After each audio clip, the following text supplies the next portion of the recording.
Hello everyone. So ఇవాళ మనం tomato పచ్చడి ఎలా తయారు చేయాలో చూద్దాము. ముందుగా టొమాటోలు కడిగి ఆరబెట్టుకోవాలి. ఆరబెట్టుకొని దాన్ని మంచిగా తరుక్కొని ప్యాన్లో వేసేసుకోవాలి డైరెక్ట్గా. ఆయిల్ ఏం అవసరం లేదు. టొమాటోస్ బాగా మగ్గాలి. మంచి పండు టొమాటోలు అయితే చాలా బాగుంటుంది టేస్ట్. టొమాటోస్ వేసేసి అవి వేగుతున్నప్పుడే మనం అంతలోపు కొంచెం దానికి కావాల్సిన ఇంగ్రీడియంట్స్ అన్నీ యాడ్ చేసుకుంటూ వెళ్ళాలి. కొంచెం మగ్గిన తర్వాత అవి ఏవేవంటే కొంచెం పసుపు, కావాల్సిన చింతపండు ఇవన్నీ బాగా మగ్గి, చింతపండు అయితే కడగకూడదు, డైరెక్ట్గా జస్ట్ తా తొళ్ళలు లేకపోతే రాళ్ళు అట్లాంటివి తీసేసి గింజలు తీసేసి వేసేయాలి. ఇంక ఇవన్నీ మగ్గుతున్నప్పుడే ఉప్పు వేసేసామంటే బాగా వాటర్ వస్తుంది. సో టొమాటోస్లో నుంచి వచ్చే వాటర్ చింతపండులో ఉడికేటప్పుడు వచ్చే వాటర్తోనే ఉడుకుతుంది. మనం సపరేట్గా వాటర్ అయితే యాడ్ చేయకూడదు. సో ఇది బాగా మగ్గాలన్నమాట. బాగా దగ్గరకు వచ్చేస్తుంది, మొత్తం కాన్సన్ట్రేట్ లాగా వచ్చేస్తుంది. అప్పటిదాకా మరిగించాలి. నేను వీడియోస్ చేసి చాలా రోజులు అవుతుంది ఈ మధ్య. ఇంట్లో అందరికీ వైరల్ ఫీవర్స్ అండి. సో ఇప్పుడిప్పుడే కోలుకుంటున్నాం. ఈవెన్ నా వాయిస్ ఇంకా నాజల్ టోన్ ఉంది. సో ఇప్పుడు చూసారంటే ఇట్లా దగ్గర పడిపోతుంది అనమాట మొత్తం బాణర్లో. చింతపండు అవన్నీ కలిసిపోయి, సో ఇప్పుడు మిక్సీకి వేసేయాలి.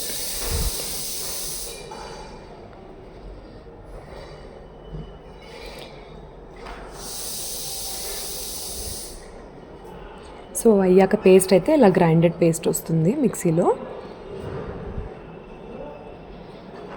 సో మొత్తం ఒకేసారి తిప్పలేం కాబట్టి 2-3 రౌండ్లలో తిప్పుకోవాలి మిక్సీలో.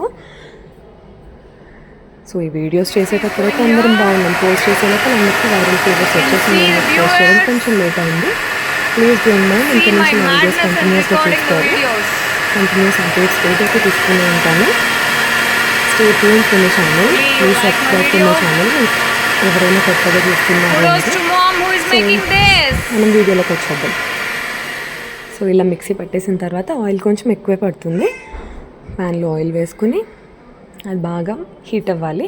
థిక్ బాటమ్ ప్యాన్ అయితే మాడకుండా వస్తుందన్నమాట పచ్చడి.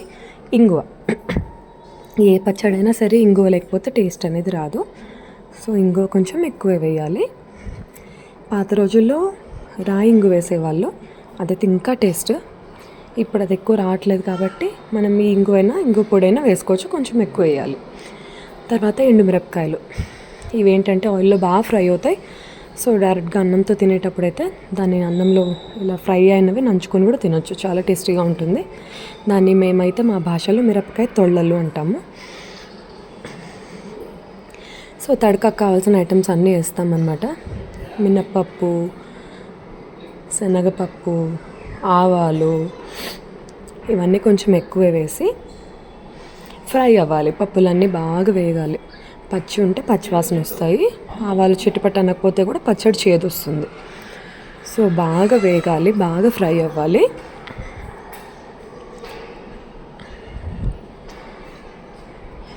ఎంత ఆయిల్లో బాగా ఫ్రై అయితే ఆ పప్పులన్నీ అంత టేస్ట్ అన్నమాట. ఆయిల్ ఏంటి ఇంత ఉంది అనుకుంటున్నారా? తర్వాత పచ్చడి వేసాక చూపిస్తాను చూడండి. ఆయిల్ అంతా ఎట్లా పీల్ చేస్తుందో టొమాటో పచ్చడి. ఎస్పెషల్లీ టొమాటో పచ్చడి అయితే ఆయిల్లో స్నానం చేస్తుందండి, అంత ఆయిల్ పడుతుంది. అంటే ఇది డైలీ తినడం అంత హెల్దీ కాదు, బట్ ఎప్పుడో ఒకప్పుడు తినచ్చు, చాలా టేస్టీగా ఉంటుంది. టొమాటోస్ బాగా పండినవి అయితే మంచి పులుపు వస్తుంది పచ్చడికి.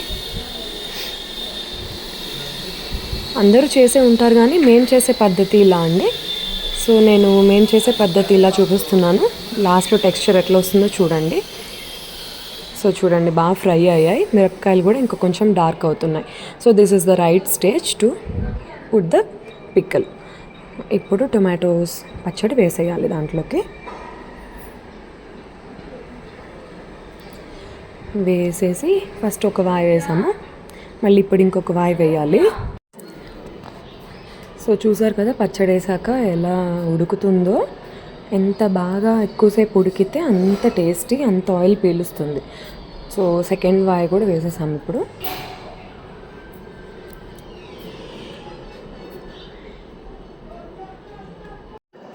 సో మొత్తం నీట్గా కలుపుకోవాలి. ఆయిల్ అంతా అన్నిటికీ మొత్తం పట్టేటట్టు, ప్లస్ పచ్చడి గ్రైండ్ చేసేటప్పుడు కూడా ఎక్కడ కూడా కోర్సుగా ఉండకూడదు, మొత్తం blend అయిపోవాలన్నమాట.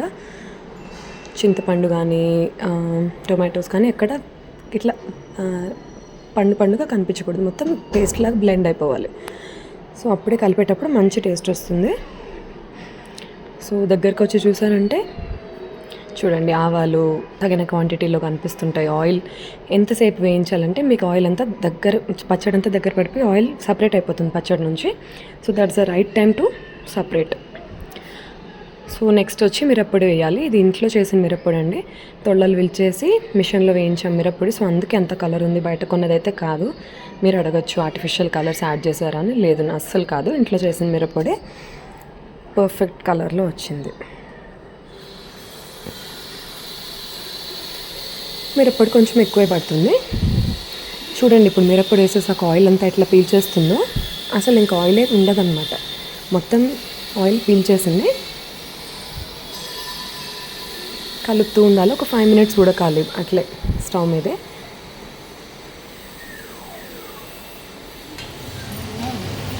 So yeah, a little more oil is added again just to recheck. It should not be so that it will be stored. Its life storage life will be increased. So yeah, you can see that tomato pickle is bathing in the oil and chupi. కొంచెం super. Okay, nice. So let's see when it's going in to with glass jars. Yeah, మా అమ్మ మాటల్లో వినండి, చెప్పండి. Pickle ఖచ్చితంగా 1 or 2 months ఉంటుంది. ఇది ఇద్దరు idli or dosa or chapati or rice దేంట్లో కన్నా వేసుకుంటే చాలా అద్భుతంగా ఉంటుంది. సో చూసారు కదా, ఇప్పుడు మన సీక్రెట్ ఇంగ్రీడియంట్ యాడ్ చేయాలి. అదేంటంటే ఆవపిండి. సో వేడంతా చల్లారాక లాస్ట్లో మిక్సీలో ఆవాలు వేసుకొని ఆవపిండి కలిపేయడమే. So here we go. మొత్తం చల్లారిపోయాక ఇంకా గ్లాస్ జార్స్లోకి తీసేసేయచ్చు. హోప్ మీ అందరికీ నా వీడియో నచ్చినట్లయితే లైక్ చేయండి, షేర్ చేయండి. Please subscribe to my channel. ఇలాంటి మరిన్ని వీడియోస్ కోసం నా ఛానల్కి సబ్స్క్రైబ్ చేసుకోండి. Thank you for watching my channel. మీ అందరు కూడా మీ ఇంట్లో ఇలానే టొమాటో పచ్చడి ట్రై చేసి మా కమెంట్స్లో మెన్షన్ చేయండి. Thank you so much for watching my video, friends. Bye bye.